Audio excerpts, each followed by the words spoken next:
even in that 1963 speech that we have glossed over, made it seem so nice and so antiseptic, Dr. King said, people are wondering, when will black people be satisfied? He said, as long as the Negro has to endure the injustices of police brutality, we will not be satisfied. Dr. King said that in the I Have a Dream speech in 1963. He named it. He said that as long as a Negro has to endure the unspeakable horrors, that's what he said, the unspeakable horrors of police brutality. So what should offend you is that we're having to talk about the same thing he talked about in 1963.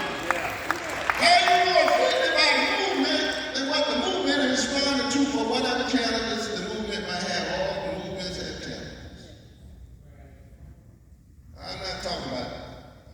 I'm talking about the spirit of what we must do together. So let's do this word.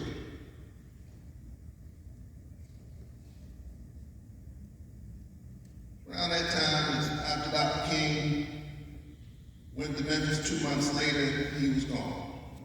A few months before that, he met with distinguished gathering of rabbis, and Rabbi Abraham Joshua Heschel said, here's Martin Luther King Jr., America's prophet.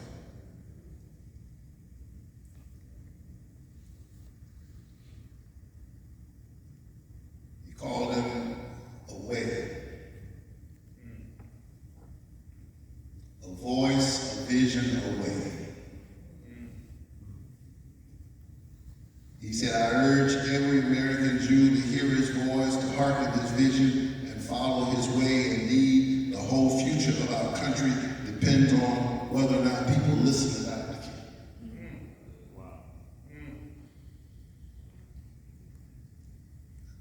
And so let us listen to Dr. King. Not just selected feel-good verses extracted out of context.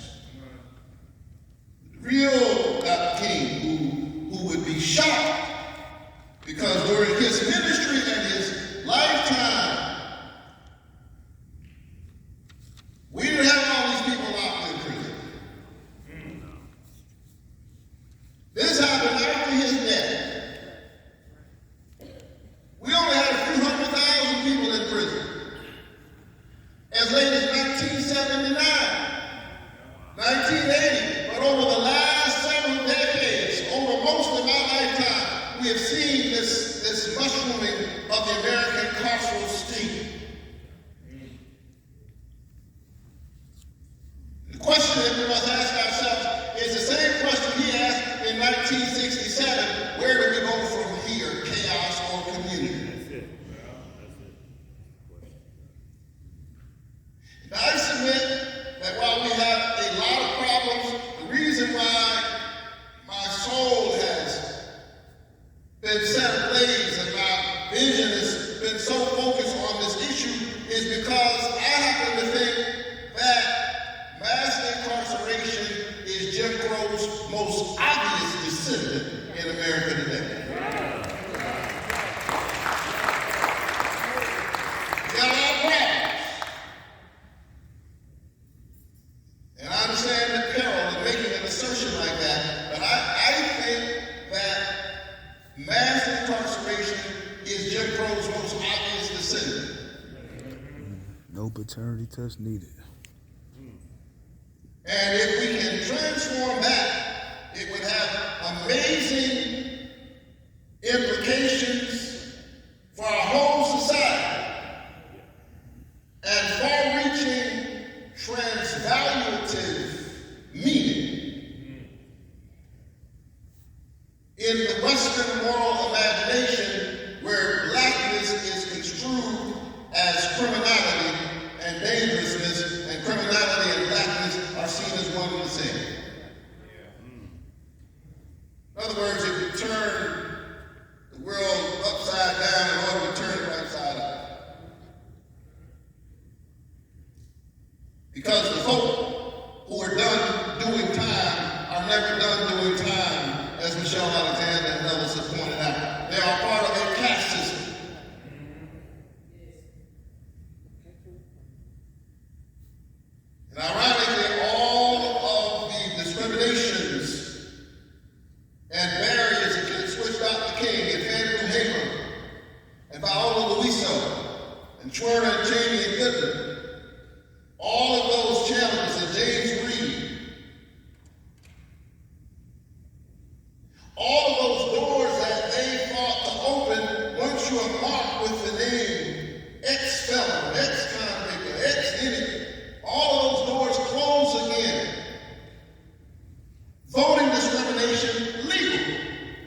What's more undemocratic than that? We had a public argument.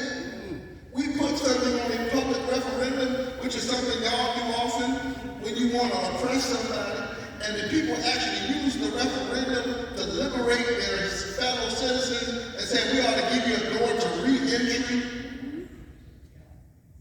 And then they found a way to undo what the people had done. You think this is just a problem for folks who are in the criminal justice system? This is a democracy problem. Folks, what we got to fight for is our democracy.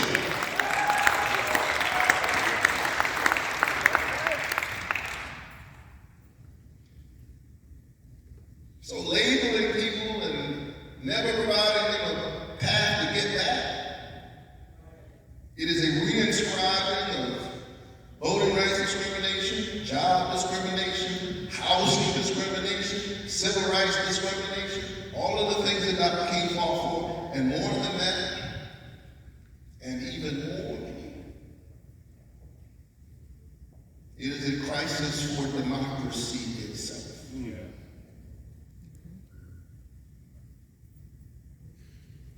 Some people know they're losing the argument. And so they're literally trying to turn democracy on its head by disenfranchising people permanently, by engaging in partisan and racial gerrymandering, and by dark money in our politics. They're trying to turn democracy on its head.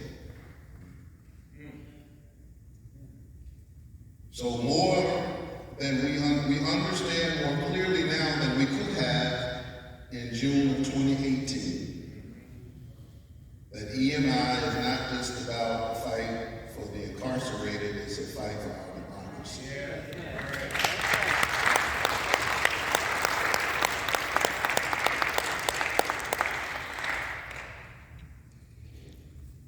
So thank you for what you're doing.